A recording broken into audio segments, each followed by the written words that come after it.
but it causes repeated trauma to the brain. And over years and years of this happening, people can get what's called chronic traumatic encephalopathy, or CTE syndrome. And it's almost like a disease, because with repeated trauma to the brain, and that can lead to memory problems, mood swings, even trouble with movements, and eventually people can develop dementia, like Alzheimer's disease. And Jake Paul got knocked out by Anthony Joshua this past Friday night. And so I want to break this down from a medical perspective. I'm a neurosurgeon with over 25 years of experience. And so, you know, what happens is when you get hit in the head with that kind of force, like in boxing, our brain actually moves inside our skull, and it can bump into the skull, which is a firm structure, and cause bruising in the brain. In the morning, I can't sleep. My jaw's busted. They wired it up a couple hours ago, and it hurts every time I move my mouth. I lost tonight. I gave everything, and I still lost. Feels like I let everyone down. I'm not unbreakable.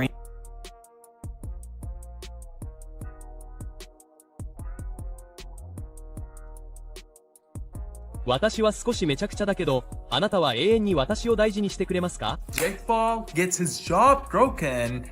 Not only that, but he gets his lower jaw broken from the right and the left side. So both sides. And not only this, following that, he went through an emergency surgery procedure to get that sorted out, and titanium plates were inserted to help stabilize the case. This will take long to fully heal. Here's the thing, look, here's the reality nobody's addressing head on. When someone takes a hit like this, the brain files it away permanently, even if pride tries to forget. All that medical discussion about brain trauma and lasting effects isn't background noise, it's your future staring back at you. Repeated damage builds up like debt, and Jake just made a massive payment that compound interest won't forgive.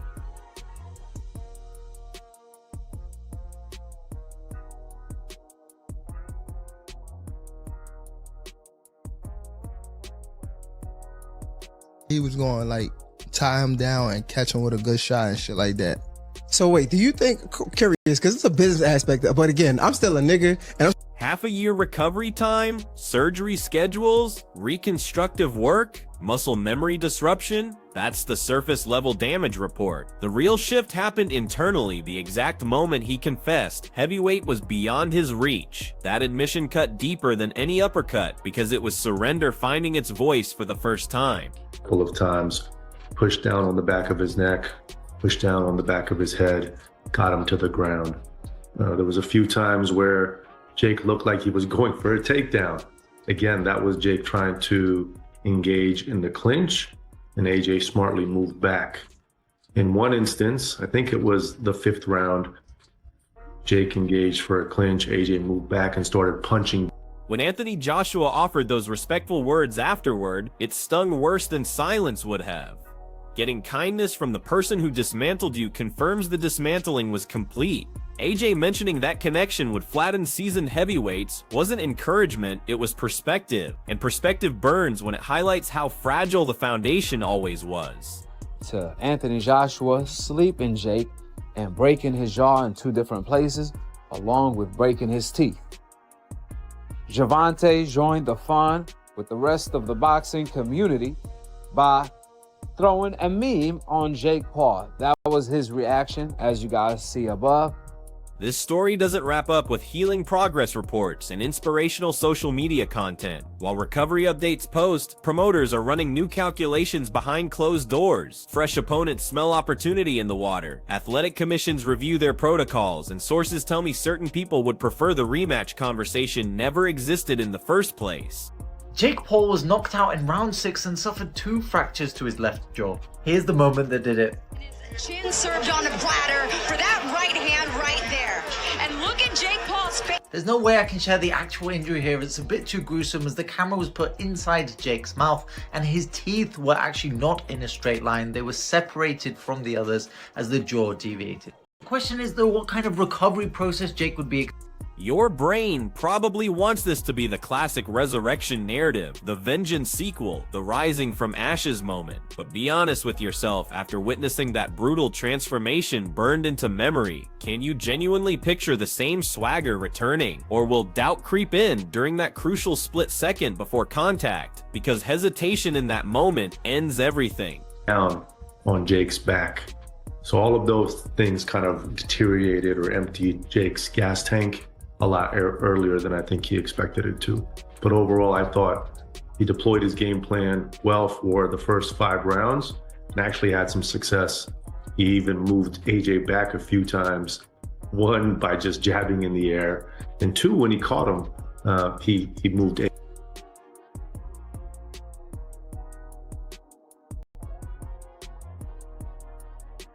There's more brewing beneath the surface, I sense it clearly. Too many responses feel rehearsed and calculated. Too many industry voices choosing words with surgical precision, protecting something, whether it's ongoing negotiations, undisclosed conditions, or decisions made weeks before this explosion that explain the rapid unraveling. When those details surface, this entire narrative transforms completely.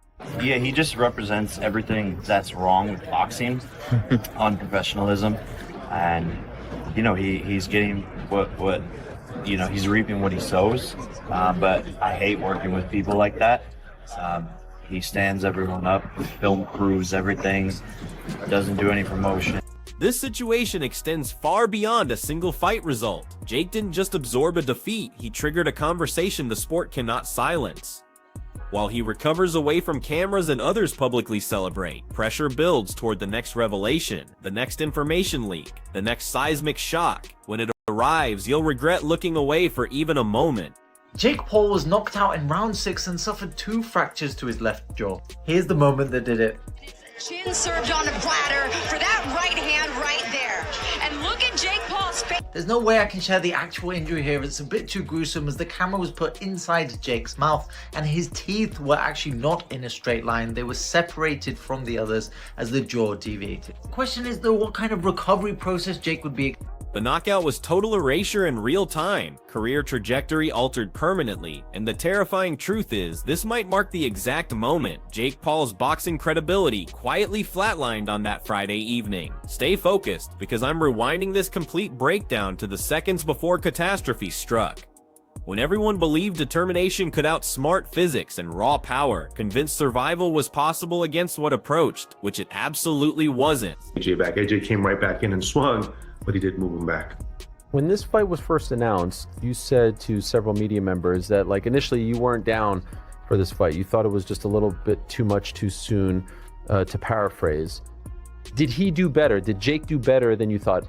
Result aside, obviously you wanted him to win. You thought, I think by the end, that he was going to win, but did he actually do better than you thought initially?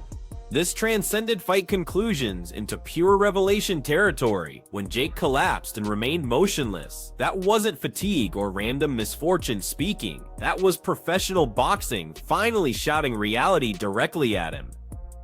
Here's what nobody dares vocalize yet, but will eventually. Critical problems existed long before that finishing sequence. Structural weaknesses, concealed issues, and someone in this mess is absolutely lying about something significant. And doesn't do any posts, but it is what it is. I'm actually glad this all happened this way so that he doesn't get, you know, the biggest paycheck of his life and just continues to be a piece of shit.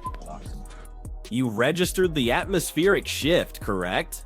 That frozen moment when crowd noise vanished and even broadcast commentary stammered, because that's how illusions sound when they shatter live. This wasn't Anthony Joshua reaching peak performance levels. This was Jake stepping directly into violence he never truly trained for. If you think facial fractures represent the endpoint, you're already missing the bigger picture.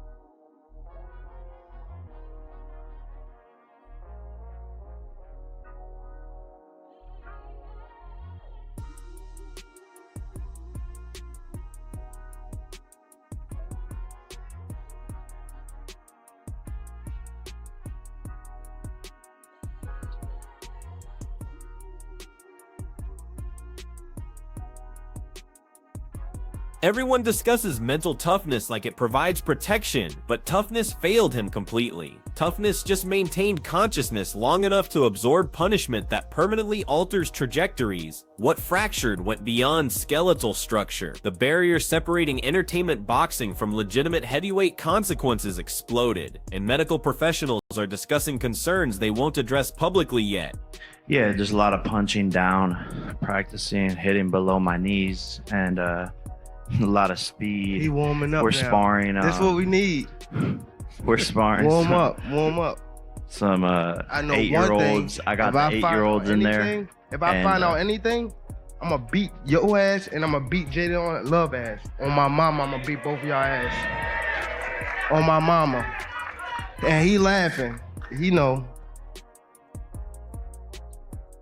Hospital imagery and surgical announcements went public, but panic happening backstage stayed hidden. The emergency response speed, how quickly this evolved from standard fight injury into serious trauma situation, and here's the detail that creates genuine nausea. That final right cross didn't simply connect, it shifted momentum, altered timelines, and potentially changed how athletic boards evaluate these mismatches moving forward.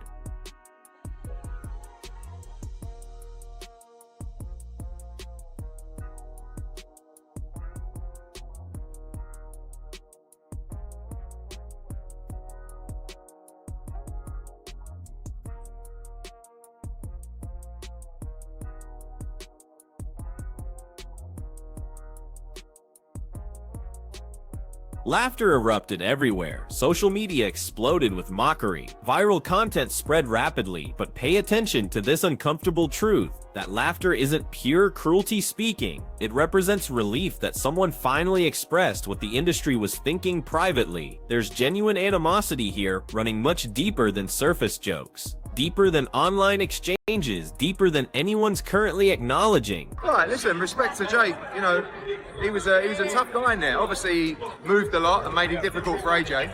And AJ's been out of the ring for a while, he's a bit rusty. It took him time to just get hold of him, but I was impressed with Jake. And listen, as I said to Nagisa, at the end of the day, he took shots that a lot of people would have got knocked out clean out by, especially at the end, you know. So, yeah. Was it frustrating for you to watch? No, I mean, maybe, like, obviously, when Jake targeted established fighters, destroyed relationships, attacked reputations, and when negotiations collapsed, something fundamental broke. Instead of strategic adjustment, he escalated further. That specific choice will resurface in unexpected ways because certain fighters maintain long memories, especially for disrespect.